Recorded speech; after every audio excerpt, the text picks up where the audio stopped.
Good morning. আজ আমার কাছে দিনটা খুব বিশেষ দিন। আজ হচ্ছে আমাদের করঙ্গপাড়ায় ধুলট, মানে আমাদের গ্রামের ধুলট 24 পর বসেছে। 5 দিন পর আমাদের ধুলট অনুষ্ঠান। তো আমি এখন সেজে কেজে যাচ্ছি ধুলট অনুষ্ঠানে, কিন্তু এখন আমি 24 পরতলায় যাব না, এখন যাব দিদিভাইয়ের বাড়িতে। কারণ সেখানে কটা কয়েক লোক নিমন্ত্রণ হয়েছে, সেখানে রাঁধুনি দিয়ে রান্না হবে, সেইখানেই আমি চলে যাচ্ছি। আবার মুড়ি খাওয়ানোর ব্যবস্থা ওখানেই হয়েছে, মুড়ি, ঘুগনি আর বোঁদে। এই যে রাঁধুনি মাসি রান্না করছে, তার সঙ্গে জোগাড় দিচ্ছে আমার আর দিদিভাই। তো আমিও ব্যাগ রেখে মুড়ি খাবার জন্য তোড়জোড়ে লেগে পড়লাম। তো মুড়ির আমার ভাসুরপোর সঙ্গে আমি বললাম যে চলো টেবিলগুলো পেতে নিই, পেতে একসাথেই মুড়ি খাবো। তো মুড়ি, ঘুগনি আর বোঁদে খেয়ে নিলাম। খেয়ে পরে আরও কিছু জোগাড়জান্তি করতে আমি উপরে চলে এলাম। এখানে আমার জায়ের বোন রান্না করছে চিকেন, শাক ভাজা আর চাটনি। ওপরেই রান্নাটা করে নিচ্ছে, কারণ একটা উনুনে রান্না হতে দেরি হবে তো ওই জন্য। আর ভাতের সাথে অনেক কিছু, বেশ কয়েকগুলো আইটেম রয়েছে, তার মধ্যে খাসির মাংস হচ্ছে মেন। তো খাসির মাংসে রান্নাটা ওই করবে নিচে। তো এখানে আমরা জোগাড় দিয়ে দিচ্ছি, তারপরে আমরা চলে যাব 24 পরতলা।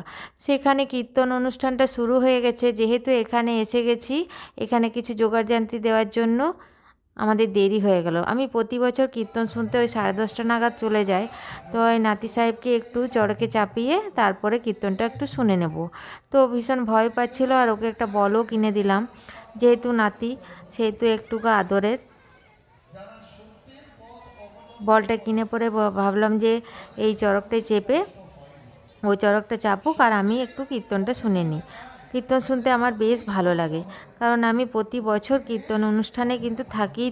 আমার খুব ভালো লাগে সকালের কীর্তন অনুষ্ঠান আর দুপুরের ধুলাট অনুষ্ঠান। অনেক দূর থেকে লোক এই আমাদের ধুলাট অনুষ্ঠান দেখতে আসে। তো আমিও সেখানে যোগদান করলাম কীর্তন অনুষ্ঠানে। তো কীর্তনে বেশ ভিড় বেশ হয়েছে। তো চলো আমার সঙ্গে সঙ্গে তোমরাও একটু কীর্তনটা শুনে নাও।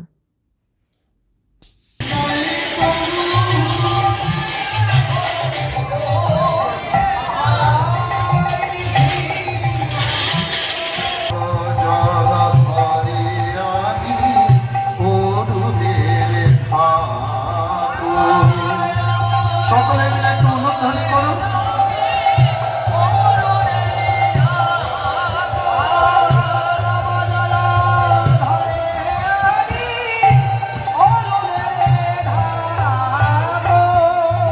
আচ্ছা, আর একটু জোরে হবে উন্নতধ্বনি।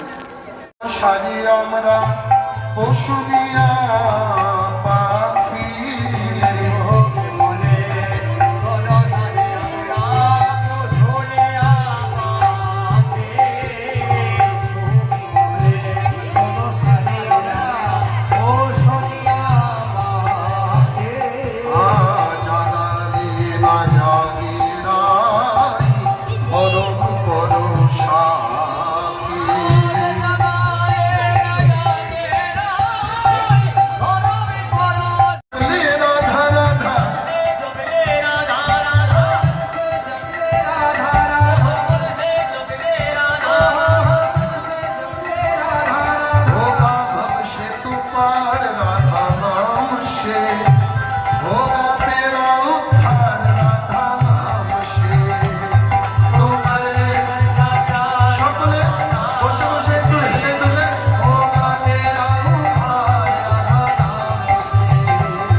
কীর্তন দেখে চলে এসেছি। আমার বোনেদেরকে বললাম এবার খাওয়া দাওয়াটা করে নে, এবার সোজা আমার বাড়িতে চলে যাবি, কারণ ওখানে থেকে আমাদের ধুলট অনুষ্ঠানটা খুব ভালো দেখা যায়।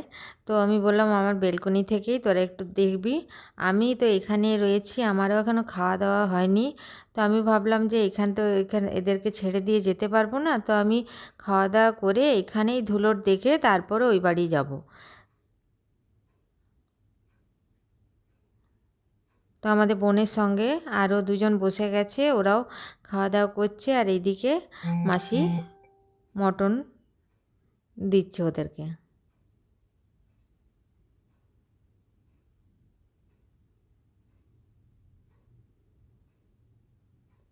এইদিকে দেখো ধুলেট অনুষ্ঠান বেরিয়ে গেছে। আমাদের সঙ্গে সঙ্গে তোমরাও দেখতে থাকো বন্ধুরা, আমাদের করঙ্গপাড়ার ধুলট অনুষ্ঠান।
ধুলোট শেষের মুখে। এরপর আমি সোজা বাড়ি চলে যাব। ওরা বোনরা অপেক্ষা করছে, আমাকে বারবার ফোন করছে। তো ওরাও বাড়ি চলে যাবে, কারণ মেয়েটার পরীক্ষা, ছোটো বোনের মেয়ের পরীক্ষা। তো এখানে দেবীর মেয়ে বসে আছে। দেবী বলতে আমার নাতনি হয় সম্পর্কে। তো আমার এই ছোট্ট ভিডিও তোমাদের যদি একটুও ভালো লাগে তো একটা লাইক দিয়ে দিও প্লিজ। এদেরকে সবাইকে চা করে আমি চা খাইয়ে তারপরে এরা সব বাড়ি চলে যাবে। আজ তাহলে এখানেই রাখি বন্ধুরা।